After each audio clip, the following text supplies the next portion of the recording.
Jack's boot sinks echoed softly in the vast, snow-clad clearing, a silence so deep it seemed to press against his eardrums. His breath plumed out in ragged clouds, each exhale a reminder of the frigid Alaskan air that bit through even the thickest layers. Haters. As he stepped forward, something small and quivering caught his eye. A bobcat curled painfully in the snow, her once lustrous coat now dull and matted, and a subtle swell at her belly betraying her pregnancy. How had such a fierce creature come to lie helpless and alone in this wilderness? Without a second's hesitation, Jack reached into his backpack and tossed a strip of dried meat toward the bobcat. She sniffed it as if weighing her distrust against her hunger, then gingerly took a bite. That moment, when wild instinct surrendered to survival, sparked in Jack an unshakable resolve. He would not leave her to perish. He watched her weaken with each failing breath and named her Ember, after the dying glow of a campfire that, with a sudden gust, could vanish to darkness. Ember's faint reddish tint reminded him of those fragile embers, and he feared for the life she carried within her. Spurred by both urgency and compassion, Jack retraced his steps to his isolated cabin, hauling blankets, extra food, and makeshift tools.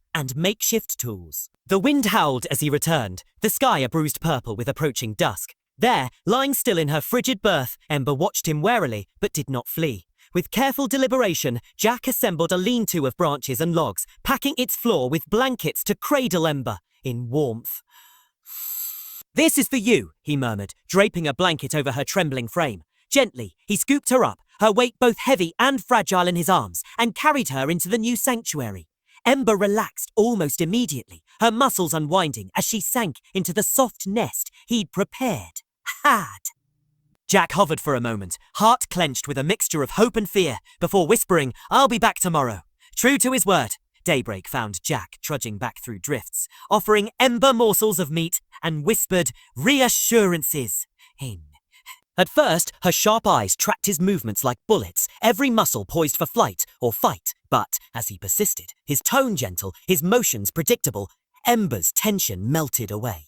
One morning, she even sniffed his outstretched hand without recoiling, a fragile bridge of trust forming between man and wildcat. Then came the curious twist. Jack spotted another bobcat on the forest's edge, larger and darker, its gaze fixed on Ember. Alarm flared in Jack's chest. Had he endangered Ember by attracting predators? Yet day after day, the shadowy stranger, whom Jack softly dubbed Ash, lingered at the perimeter, not with hostility, but silent vigilance. The first time Jack discovered Ash curled protectively beside Ember, his breath caught. Here was a creature untamed making a choice to guard rather than prey. Over countless sunsets, Jack extended his visits, sitting by the shelter's entrance as he recounted stories of his solitary life among the pines.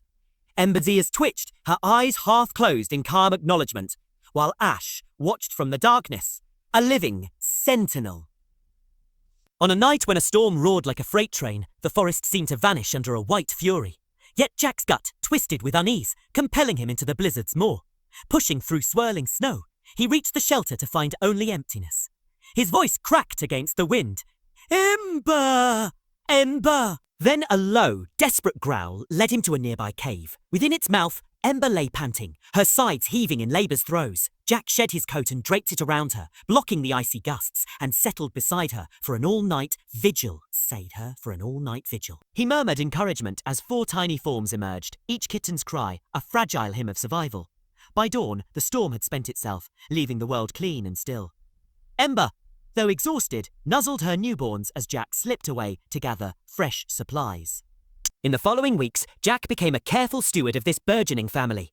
He watched the kittens' first halting steps beyond their shelter, soft paws, crunching tentative paths in the snow. Nay, the smallest of the litter, whom Jack dubbed Spark, displayed a boldness that belied his size, scaling logs and batting at his siblings with playful ferocity. All the while, Ash remained steadfast, bringing prey freshly caught and demonstrating surprising tenderness toward the young. Together, Ember, Ash, Spark, the other kittens, and Jack formed an unspoken pack, each depending on the other's strengths to endure the merciless winter. But not every forest dweller viewed this family with compassion. One afternoon, Jack's keen ears detected human voices in the distance, laced with rifles and animosity. Creeping forward, he spotted hunters tracking bobcat prints through the drifts. Panic rose in his throat as he dashed back to Ember's cave, whispering warnings as she gathered her kittens. At the threshold, Ash planted himself in a silent blockade, eyes blazing with fierce resolve. When the hunters burst in, Jack stepped into their path, his voice steady but urgent. "These bobcats are under my protection." Confusion flickered on their faces. "They're a danger to livestock." One argued, "Deed to livestock." "Ned, gisp it." Jack's calm insistence, tempered by months of watching this family harm no one, won them over. He led the hunters to the entrance, where Spark crept forward, trusting and unafraid, and brushed Jack's hand with his tiny muzzle. The hunters' rifles lowered, tension thawing into reluctant respect. "Oh, we'll leave them be," they muttered. And as they trudged away, Ash's slow, approving growl made Jack's chest tighten with relief. As spring coaxed the first buds from the forest floor, Jack knew his role as caretaker must end.